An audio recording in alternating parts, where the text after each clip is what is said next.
ಇಂದು ಬಂದಂತಹ ಮಿಂಚು ಮತ್ತು ಗುಡುಗಿಗೆ ಜಾನಪದ ಲೋಕದಲ್ಲಿ ಮನೆಯೊಂದು ಸುಟ್ಟು ಭಸ್ಮವಾಗಿದೆ. ಬೆಂಗಳೂರು ಮೈಸೂರು ಹೆದ್ದಾರಿಯಲ್ಲಿರುವಂತಹ ಜಾನಪದ ಲೋಕದಲ್ಲಿ ಗಿರಿಜನ ಕಾಲೋನಿಯಲ್ಲಿರುವಂತಹ ಹೊಸ ಮನೆಯೊಂದು ಸುಟ್ಟು ಭಸ್ಮವಾಗಿದೆ. ಆತ್ಮೀಯ ವೀಕ್ಷಕರೇ, ನಾನು ನಿಮ್ಮ ಗೋರಾ ಶ್ರೀನಿವಾಸ್. ನೀವು ನೋಡ್ತಾ ಇದ್ದೀರಿ ಕರುನಾಡು ಟೈಮ್ಸ್. ಬೆಂಗಳೂರು ಸೇರಿದಂತೆ ರಾಮನಗರ ಜಿಲ್ಲಾದ್ಯಂತ ಇಂದು ಗುಡುಗು ಮಿಂಚಿನ ಸಮೇತ ಸ್ವಲ್ಪ ಮಟ್ಟಿಗೆ ಮಳೆ ಸುರಿದಿದೆ.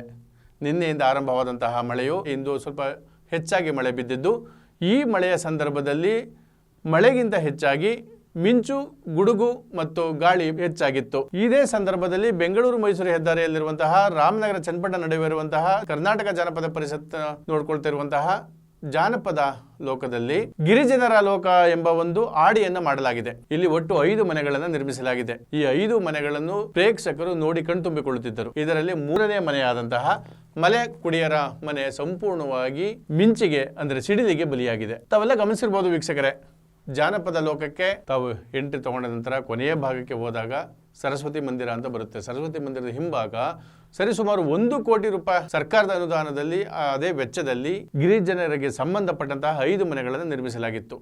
ಈ 5 ಮನೆಗಳಲ್ಲಿ ಮಧ್ಯದಲ್ಲಿರುವಂತಹ ಅಂದರೆ 3ನೇ ಮನೆ ಸುಟ್ಟು ಭಸ್ಮವಾಗಿದೆ. ಸಿಡಿಲು ಆ ಮಟ್ಟಕ್ಕೆ ಆರ್ಭಟಿಸಿ ಸಂಪೂರ್ಣವಾಗಿ ಮನೆಯನ್ನು ಆಹುತಿ ತೆಗೆದುಕೊಂಡಿದೆ.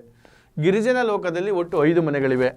ಆ 5 ಮನೆಗಳು ಯಾವಪ್ಪ ಅಂದರೆ ಜೇನು ಕುರುಬರ ಮನೆ, ಗೊಂಡರ ಮನೆ, ಮಲೆ ಕುಡಿಯರ ಮನೆ, ಹಾಲಕ್ಕಿ ಮನೆ ಮತ್ತು ಗೌಳಿಗರ ಮನೆ.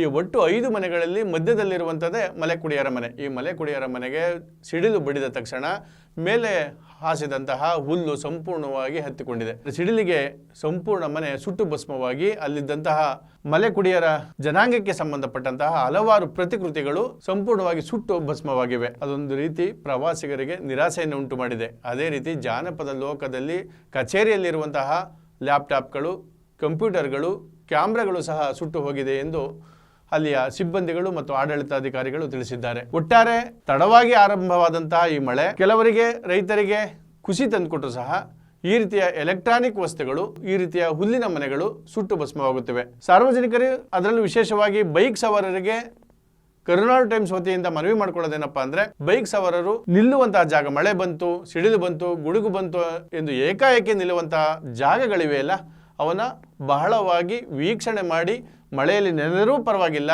ಸೂಕ್ತವಾದ ಜಾಗವನ್ನು, ನಮಗೆ ಸೇಫ್ಟಿ ಆದಂಥ ಜಾಗವನ್ನು ನೋಡಿಕೊಂಡು ನಿಂತ್ಕೋಬೇಕು. ಯಾವುದೇ ಮರದ ಅಡಿಯಲ್ಲಾಗಲಿ ವಿದ್ಯುತ್ ಕಂಬಗಳ ಅಡಿಯಲ್ಲಾಗಲಿ ನಿಂತ್ಕೊಳ್ಬಾರ್ದು ಅಂತೇಳಿ ಈ ಮೂಲಕ ಮನವಿಯನ್ನು ಮಾಡ್ಕೊಳ್ತೇವೆ.